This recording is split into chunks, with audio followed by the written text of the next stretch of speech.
Fala galera, bora para mais uma resolução de exercício? Os motores dos carros a gasolina fabricados em nosso país funcionam bem com uma mistura combustível contendo 22% em volume de etanol. Então, vamos supor, a cada 100 ml, 22 ml de álcool. Não deveria ser, mas tudo bem. A adulteração por adição de maior quantidade de álcool na mistura ocasiona corrosão das peças e falhas no motor, ou seja, acima de 22%.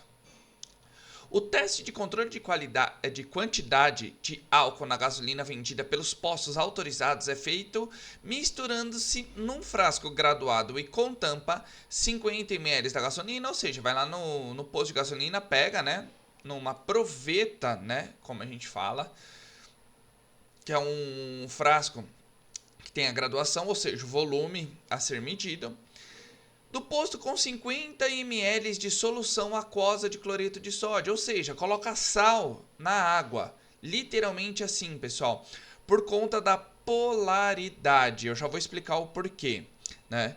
O que acontece? O álcool, ele tem mais afinidade de se misturar com a água do que com a gasolina.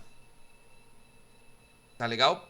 Por essa parte dessa polaridade. Eu vou terminar de ler aqui o enunciado e já vou explicar em relação a isso. Após a agitação, esperam-se alguns minutos e observa-se a separação das fases da mistura. Lembrando que água e gasolina não se misturam. Água polar e a gasolina apolar. Se coloca cloreto de sódio para aumentar essa polaridade.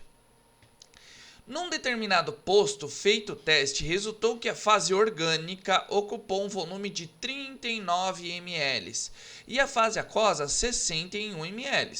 Ótimo. O que isentou o posto de multa.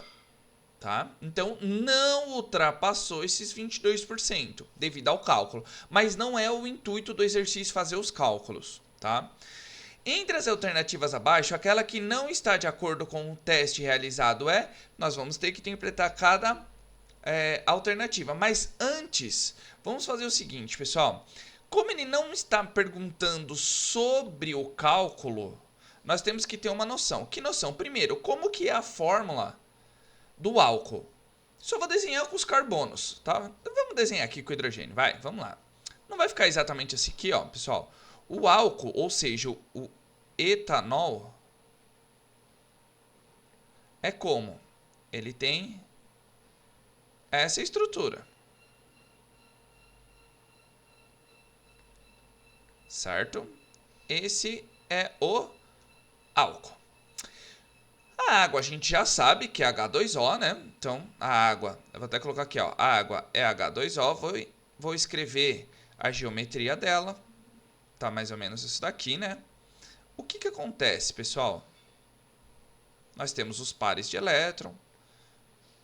Nós, aqui, positivo no hidrogênio, os pares de elétrons negativo. Então, a água é polar. Quando nós colocamos cloreto de sódio, pessoal, na água, nós aumentamos essa polaridade. Como assim, ó? A água vem, quebra a molécula do sal e fica Na+ e Cl-.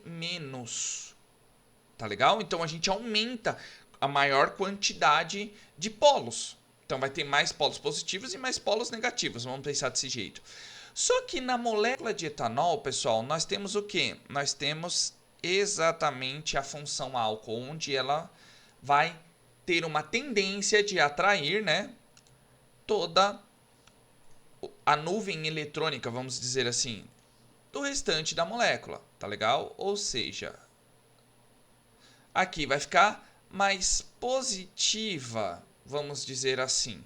Não vai ficar tão positiva assim. Por quê? Essa parte aqui do OH, pessoal, que está menos, ela vai se misturar com a água, pois o álcool etanol aqui, esse OH, tem mais afinidade de se misturar com a água. Enquanto essa cadeia carbônica é pequena do etanol, ela vai se misturar com a gasolina. Por isso que teve essa diferença de volume. Por isso que quando a gente coloca água e a gasolina, 50 ml de água e 50 ml de gasolina, na hora que a gente se mistura, vai ter uma parte aquosa, né? Aquela parte que vai ficar, vamos dizer assim, embaixo. porque elas não se misturam pela polaridade e a solução aquosa vai ficar embaixo por conta de sua densidade, né? Em relação a isso. O que acontece? Como tem mais afinidade o álcool de se misturar com a água, eles vão ser atraídos mais fortemente. Quanto menor a cadeia, mais forte vai ser essa ligação entre a água e o OH. E eles realizam o quê? Ligação de hidrogênio, ou ponte de hidrogênio, como a gente conhecia antigamente. Mas é ligação de hidrogênio, tá legal? E essa outra parte vai se desprender da gasolina. Por isso que a gasolina fica com um volume menor, tá legal? Então vamos lá, pessoal, vamos ler aqui, ó. Ele está falando o quê? Entre as alternativas abaixo, aquela que não está de acordo, ou seja, aquela que está errada. Após a agitação, o etanol ocupou totalmente a fase orgânica. A fase orgânica é a gasolina. Não, e sim, muito pelo contrário. O álcool foi para a parte aquosa. Tá até falando aqui, ó. A fase orgânica ocupou 39, se eu coloquei 50 e ocupou 39. Então, houve uma diminuição. O álcool foi para a fase aquosa. Então, essa é a nossa alternativa correta. Porque é a falsa, né? A que não está de acordo. Mas vamos ler o restante. B. A mistura água e gasolina pode ser separada por decantação? Pode. Mas não é a nossa alternativa correta. Que a gente já viu que é a A. Ela pode. Nós misturamos, decantação é deixar em descanso, onde o mais denso, né? Eles não se misturam pela polaridade. E o mais denso vai para a parte de baixo, ou seja, sedimenta, e a fase orgânica vai ficar na parte de cima, ou seja, ela flota. Tá bom? Então, sim, a água e a gasolina podem ser separadas por decantação. Agita e deixa lá em descanso. Pode. C. O etanol dissolve-se em gasolina devido às forças intermoleculares de Van der Waals? Sim, que é essa parte orgânica aqui, ó, do etanol, ou seja, esses dois carbonos. Então, sim, o etanol dissolve-se em gasolina devido às forças. Tá certo? Então, sim. D. O etanol dissolve-se em água devido às interações por formação de pontes de hidrogênio? Sim, como eu disse. Eles fazem ponte de hidrogênio, a água e o álcool. Mas por que eles fazem essa ponte de hidrogênio? Lembrando que os três únicos elementos que formam oxigênio, nitrogênio e flúor. Mas para realizar a ligação de hidrogênio ou ponte de hidrogênio, como a gente tem o costume de falar, o oxigênio, eles têm que estar ligado a mais um hidrogênio. Ou seja, tá vendo que esse oxigênio está ligado a hidrogênio e o oxigênio da água também está ligado a outro hidrogênio. Então, eles realizam sim a ponte de hidrogênio. Se não tivesse ligado a pelo menos um hidrogênio, faria outra. De polo, faria outro tipo de ligação, íon de polo, aí a gente ia ver, analisar o que estava acontecendo. Mas, obrigatoriamente, para fazer ligação de hidrogênio, tem que estar ligado a outro hidrogênio, tá?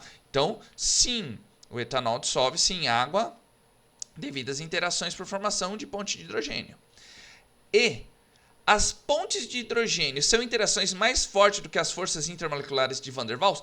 Com toda certeza, é muito mais forte. A atração entre esses polos, vamos dizer, essas partes, né, são extremamente mais fortes.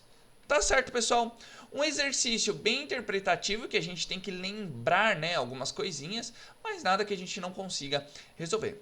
Tá certo, pessoal? Levou um pouco mais de tempo que eu expliquei bem detalhado. Então, sem mais delongas, curta, comente e compartilhe esse vídeo. Não se esqueça de se inscrever no canal e ativar o sininho, que todo vídeo novo que eu postar, vocês serão notificados. Se tiverem alguma dúvida ou queira que eu resolva algum exercício, é só colocar aí nos comentários que assim que eu visualizar, eu já tiro a dúvida de vocês e faço um vídeo questão. Não se esqueçam de seguir aí o Exatamente Matemática com o professor Adnan. Tá ficando muito bom o canal dele. Tá bom, pessoal? Então, aquele abraço. Valeu!